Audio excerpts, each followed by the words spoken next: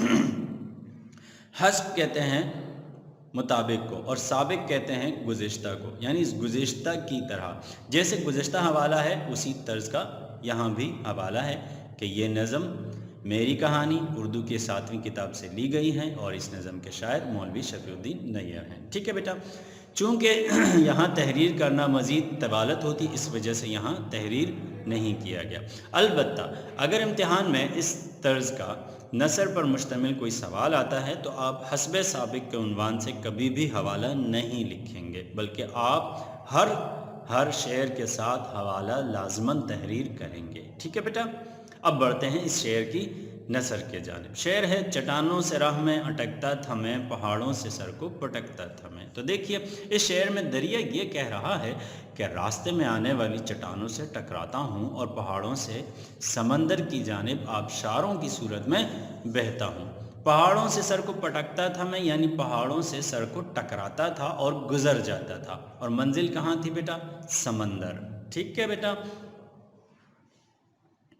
ایک دفعہ پھر دیکھ لیجئے، اس شعر میں دریا یہ کہہ رہا ہے کہ راستے میں آنے والی چٹانوں سے ٹکراتا ہوں یا ٹکراتا تھا میں، اور پہاڑوں سے میں ٹکراتا ہوا سمندر کی جانب روانہ ہوتا تھا، یا پہاڑوں سے ٹکرا کر میں اپنا سفر جاری رکھتا تھا، یا جیسے آپ کو یہاں نظر آ رہا ہے پہاڑوں سے سمندر کی جانب آبشاروں کی صورت میں بہتا ہوں۔ ٹھیک ہے بیٹا، اگلا شعر دیکھیے بیٹا، تیسرا شعر جو سوال نمبر 4 کے تحت دیا گیا ہے۔ جی جناب جی، سوال نمبر 4 کے تحت دیا گیا تیسرا شعر، کہیں جب نہ میرا ٹھکانہ ہوا سمندر کی جانب روانہ ہوا۔ ٹھکانہ آپ جانتے ہیں بیٹا، گھر کو کہتے ہیں، ٹھیک ہے، جہاں انسان قیام کرتا ہے، ٹھیک ہے، جہاں رہتا ہے اس کو ٹھکانہ کہتے ہیں۔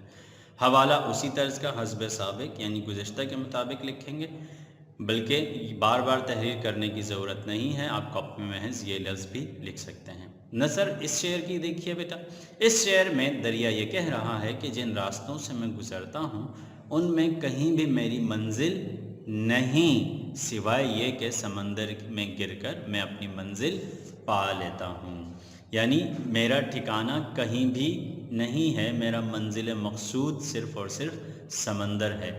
جب میرا کہیں ٹھکانہ نہیں بنتا تو میں سمندر کی جانب روانہ ہو جاتا ہوں اور سمندر پہنچ کر میں قرار پا لیتا ہوں، ٹھیک ہے، اور میں اپنی منزل پا لیتا ہوں۔ ٹھیک ہے بیٹا، یہ ہے سوال نمبر 4 کے تحت دیے گئے 3 اشعار کی نثر جو کہ آپ نے ملاحظہ فرمائی۔ سوال نمبر 5 دیکھیے بیٹا، سوال نمبر 5 درج ذیل الفاظ کی جمع لکھیے، ملاحظہ فرمائیے بیٹا۔ جی بیٹا، سوال نمبر 5 جو کہ کتاب میں دیا گیا ہے آپ کی کاپی کے لیے، یہ دراصل سوال نمبر 3 ہوگا۔ نثر پر مشتمل سوال دراصل سوال نمبر 2 تھا آپ کی کاپی کا، اور یہ تیسرا سوال ہوگا۔ درج ذیل الفاظ کی جمع لکھیے، سمت، معاون، آفت، حال اور سفر۔ تو جمع دیکھیے بیٹا، سمت کی جمع سمتیں، یہ لفظ سمت ہے، اسے سمت نہیں کہنا، ٹھیک ہے، سمت سمتیں، معاون معاونین، اسی طرح آفت جمع آفات، حال جمع احوال، اور اسی طرح حالات بھی، حال سے حالات بھی، اور احوال جمع الجمع، سفر کی جمع اسفار۔ ٹھیک ہے بیٹا، اس طرح آپ واحد اور جمع تحریر کریں گے۔ اب بڑھتے ہیں اگلے سوال کی جانب۔ مشق کے تحت دیا گیا چھٹا سوال، چھٹا سوال ہے اس نظم کا مرکزی خیال لکھیے، جو کہ آپ کی کاپی کے لیے دراصل چوتھا سوال ہوگا۔ تو بیٹا ملاحظہ فرمائیے اس نظم کا مرکزی خیال۔ جی بیٹا، یہ ہے آپ کی کاپی کا چوتھا سوال، اس نظم کا مرکزی خیال تحریر کیجیے۔ بیٹا سب سے پہلے تو یہ جان لیجئے کہ مرکزی خیال کسے کہتے ہیں۔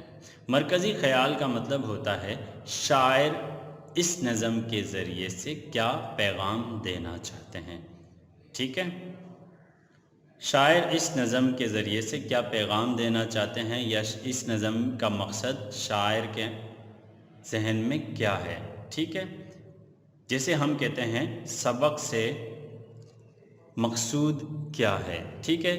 تو دیکھیے بیٹا ملاحظہ فرمائیے، مرکزی خیال، اس نظم کا مرکزی خیال یہ ہے کہ جس طرح دریا مختلف حالات و واقعات سے گزر کر اپنی منزل کو پا لیتا ہے، اسی طرح انسان کو بھی چاہیے کہ وہ اپنی منزل کو پانے اور کامیابی حاصل کرنے کے لیے راستے میں آنے والی ہر قسم کی تکالیف کو برداشت کرے یا کریں، ٹھیک ہے، دونوں طرح درست ہیں۔ اس نظم کا مرکزی خیال یہ ہے کہ جس طرح دریا مختلف حالات و واقعات سے گزر کر اپنی منزل کو پا لیتا ہے، بالکل اسی طرح انسان کو بھی چاہیے کہ وہ اپنی منزل کو پانے اور کامیابی حاصل کرنے کے لیے راستے میں آنے والی ہر قسم کی تکالیف کو برداشت کرے، ٹھیک ہے بیٹا۔ تو یہ تھی نظم میری کہانی، جس کی مشق بھی آپ نے ملاحظہ فرمائی سوال نمبر 1 کے تحت۔ 5 سوالات کے جوابات گزشتہ ویڈیو میں دیکھے آپ نے۔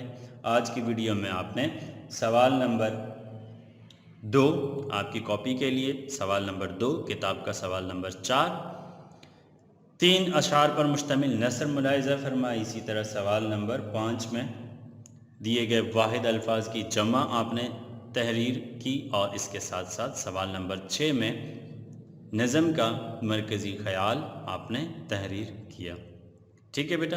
تو انشاءاللہ اگلی ویڈیو میں دوبارہ آپ سے نئے سبق کے ساتھ ملاقات ہوگی۔ اپنی دعاؤں میں یاد رکھیے گا۔ السلام علیکم ورحمۃ اللہ وبرکاتہ۔